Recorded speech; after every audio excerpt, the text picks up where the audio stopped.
Bonjour chers téléspectateurs, je suis Dr Chamberlain-Mèche, chef des services de cardiologie à l'hôpital Titou. Je suis cardiologue interventionnel. Aujourd'hui, on va parler sur l'hypertension non contrôlée et ses effets dangereux sur le corps. Comprenons l'hypertension et ses complications sur le corps si elle n'est pas contrôlée à temps. Selon les nouvelles directrices de Société internationale de l'hypertension 2020, qui sont plus proches des lignes directrices de Société européenne de l'hypertension, où l'hypertension de grade 1 est supérieure à 140 systoliques et 90 mm de mercure diastolique, et l'hypertension de grade 2 est supérieure à 160 mm de mercure de tension systolique.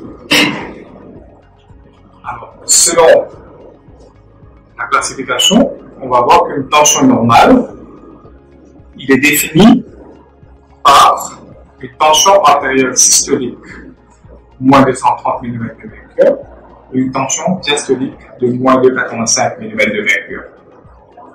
On dit une tension normale haute quand la tension systolique est entre 130 à 139 mm de mercure et une tension diastolique à 85 à 89 mm de mercure.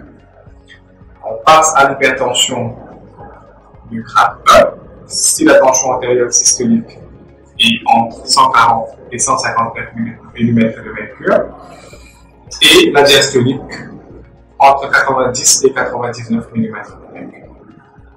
Et on dit qu'on est en grade 2 de l'hypertension si la tension artérielle systolique est plus ou égale à 160 mm de mercure et la diastolique de plus de 100 mm de mercure. Alors, l'hypertension non contrôlée est définie comme une pression artérielle systolique moyenne plus ou égale à 140 mm de mercure ou une pression artérielle diastolique moyenne à plus ou égale à 90 mm de mercure parmi ceux souffrant de l'hypertension. Environ un tiers seulement des adultes africains souffrant d'hypertension sont conscients de leur état. Le fardeau croissant actuel de l'hypertension non contrôlée est un obstacle au développement de toute la nation africaine. Apprenons donc au sujet de la prévalence, la sensibilisation, le traitement et le contrôle de l'hypertension en Afrique. Alors, si on regarde une table, donc on voit que la prévalence totale de l'hypertension en Afrique est de 30%. Et sur ce total, on a seulement 27% qui sont conscients de leur état d'hypertension. Et sur ce 27%, seulement 18% reçoivent un traitement pour l'hypertension. Et sur les 18% qui reçoivent un traitement pour l'hypertension, seulement 7% de patients qui sont vraiment bien contrôlés comme il faut. C'est-à-dire moins de 140 mm de mercure systolique et la diastolique de moins de 90 mm de mercure. Donc on voit que malgré, pour commencer, il y a moins de patients qui sont conscients de leur maladie. Ensuite, il y a encore moins qui sont vraiment traités et encore moins les patients qui sont traités effectivement. Alors, pour réduire l'incidence de l'hypertension en Afrique, il est nécessaire d'augmenter le taux de détection, de traitement et surtout de faire connaître la maladie. L'hypertension peut silencieusement endommager notre corps pendant des années avant que les symptômes n'apparaissent.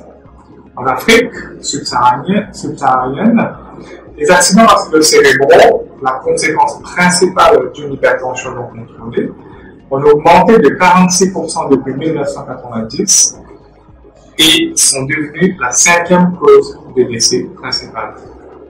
Par conséquent, pour un grand nombre de patients hypertendus en Afrique subsaharienne, le traitement doit être instauré au niveau des soins de santé primaires. Alors, quelles sont les complications de l'hypertension non contrôlée? Alors, L'hypertension peut causer des graves dommages au cœur. Une pression excessive peut durcir des artères, diminuant ainsi le débit du sang et oxygène vers le cœur. Cette pression élevée et cette réduction du débit sanguin peuvent provoquer l'angine de poitrine, une crise cardiaque, insuffisance cardiaque à long terme, rythme cardiaque irrégulier pouvant causer une mort subite. L'hypertension peut également faire éclater ou bloquer les artères qui approvisionnent le cerveau en sang et en oxygène, provoquant ainsi un accident vasculaire cérébral. De plus, l'hypertension peut provoquer des lésions rénales, entraînant une insuffisance rénale. Alors, examinons en détail les complications de l'hypertension non contrôlée. On commence par dommages aux artères. Alors, les artères en bonne santé sont souples, solides et élastiques. Les parois internes est lisse, de sorte que le sang circule librement, alimentant les organes vitaux et les tissus en nutriments et en oxygène. L'hypertension augmente progressivement la pression du sang qui circule dans vos artères. En conséquence, vous pourriez présenter des artères endommagées et rétrécies, la pression artérielle élevée et endommager les cellules de la paroi interne des artères. Lorsque les graisses provenant de votre alimentation entrent dans la circulation sanguine, elles peuvent s'accumuler dans les artères endommagées par l'hypertension. Éventuellement, les parois des artères deviennent moins élastiques, limitant le débit sanguin dans tout le corps. Deuxième, c'est l'anévrisme. Au fil du temps, la pression constante du sang circulant dans une artère affaiblie peut provoquer l'élargissement d'une section de sa paroi et former un bon moment, c'est-à-dire un anévrisme. Un anévrisme peut potentiellement se rompre et provoquer une hémorragie interne potentiellement mortelle. Les anévrismes peuvent se former dans n'importe quelle artère, mais ils sont plus fréquents dans l'artère la plus grande du corps, c'est-à-dire au niveau de la honte. Allons voir maintenant, deuxième cause, dommage au cœur. La pression artérielle élevée peut provoquer de nombreux problèmes cardiaques, y compris coronaropathie. Les artères rétrécies et endommagées par une pression artérielle élevée ont du mal à s'alimenter le cœur en sang. Lorsque le sang ne peut pas circuler librement vers le cœur, on peut avoir des douleurs thoraciques, qu'on appelle les angines de poitrine, un rythme cardiaque irrégulier, c'est-à-dire une arythmie, ou une crise cardiaque. Alors, cœur gauche élargi, c'est-à-dire une pression artérielle élevée, force votre cœur à travailler plus fort, pomper le sang vers le reste de votre corps. Cela entraîne l'épaississement d'une partie du cœur, c'est-à-dire la ventricule gauche. L'épaississement du ventricule gauche augmente le risque de crise cardiaque, l'insuffisance cardiaque et mort subite à long terme. L'insuffisance cardiaque.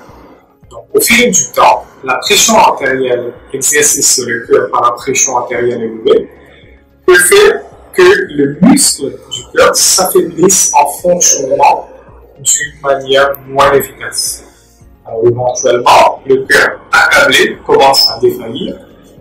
Les dommages causés par des crises cardiaques s'ajoutent à ce problème, donnant une insuffisance cardiaque. Troisièmement, allons voir les dommages au niveau du cerveau. Le cerveau dépend d'un approvisionnement nourrissant en sang pour fonctionner correctement. Mais une pression artérielle élevée peut provoquer plusieurs problèmes, y compris accident ischémique transitoire, qu'on appelle les AIT, parfois appelé mini-AVC. Une AIT est une perturbation brève et temporaire de l'approvisionnement de sang au cerveau. Les artères durcies ou les caillots sanguins causés par la pression artérielle élevée peuvent provoquer une AIT. L'AIT est souvent un avertissement que le patient risque de subir un véritable accident vasculaire cérébral. Accident vasculaire cérébral se produit lorsqu'une partie du cerveau est privée d'oxygène et de nutriments, provoquant la mort des cellules cérébrales. Les vaisseaux sanguins endommagés par une pression artérielle élevée peuvent se rétrécir, se rompre ou fuir.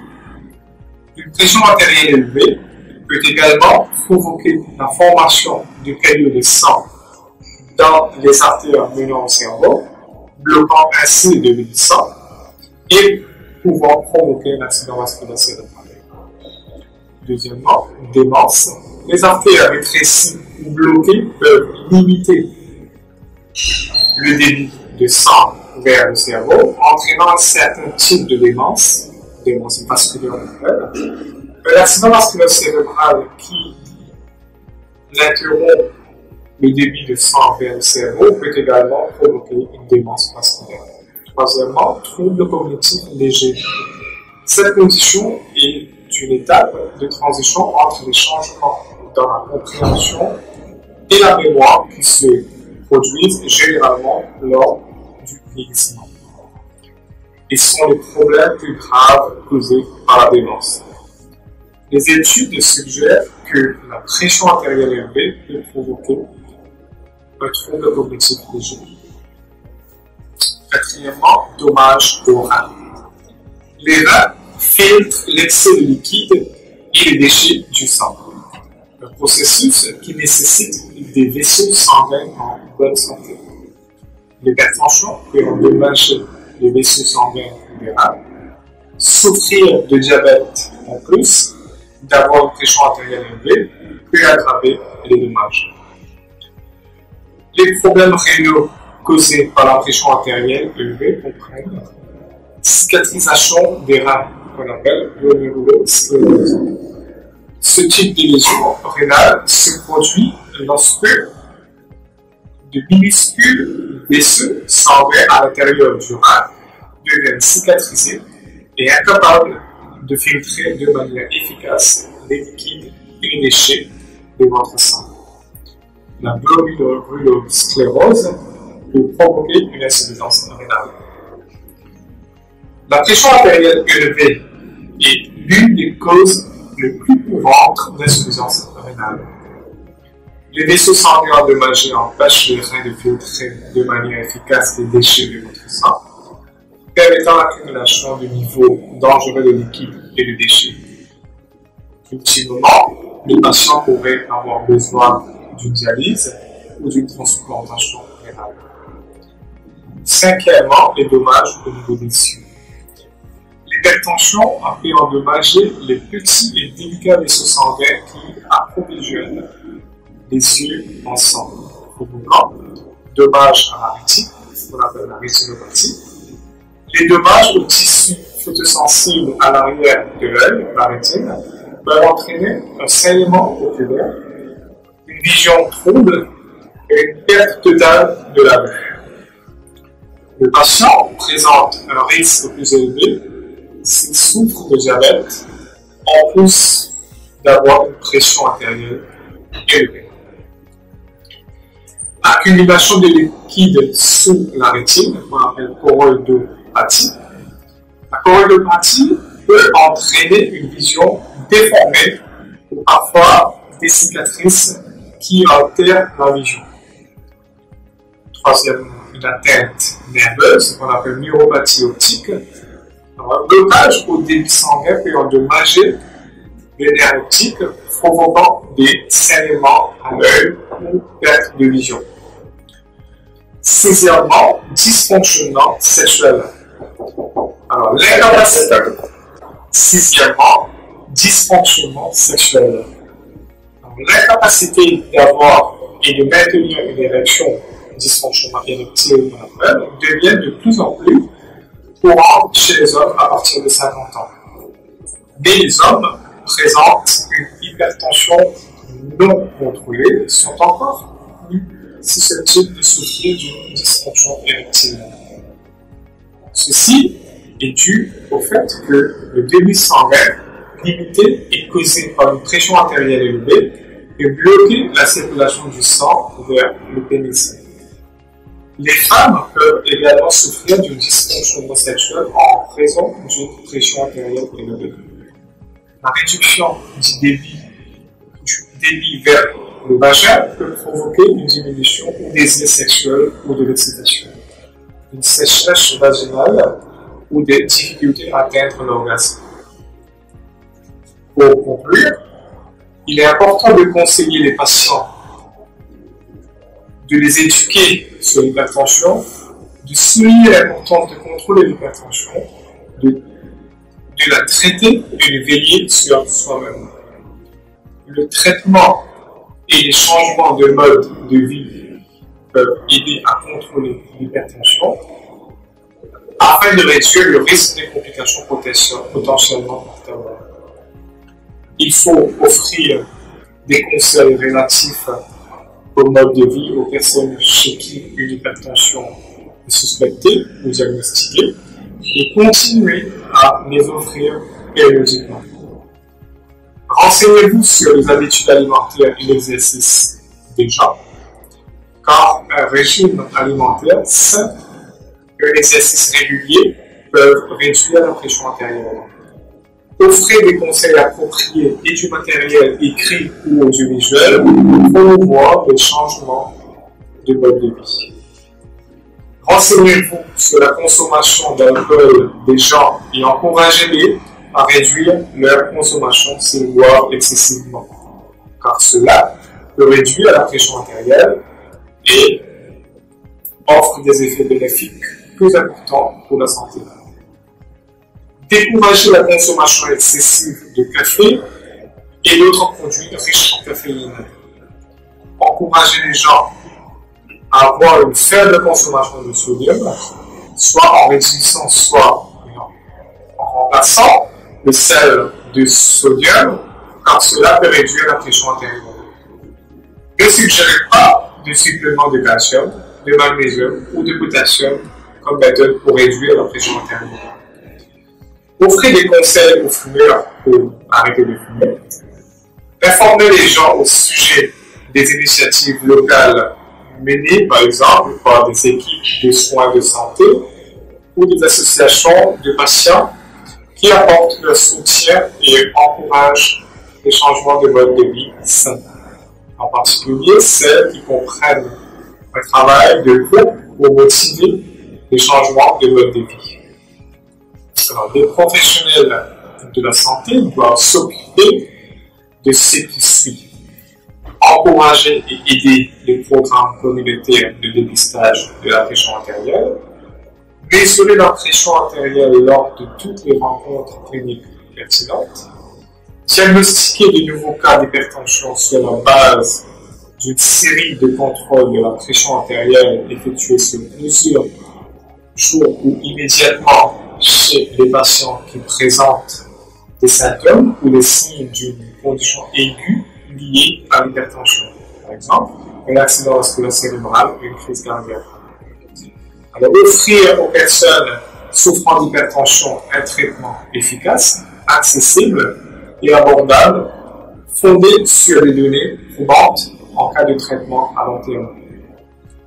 Évaluer le risque cardiovasculaire chez les patients ayant reçu un diagnostic d'hypertension artérielle et prendre en charge le traitement en conséquence. Évaluer et prendre en charge l'hypertension pendant la grossesse. Et finalement, plaider en faveur d'une politique publique saine et d'un programme national complet de prévention et de contrôle de l'hypertension. Je vous remercie pour votre attention. Au revoir.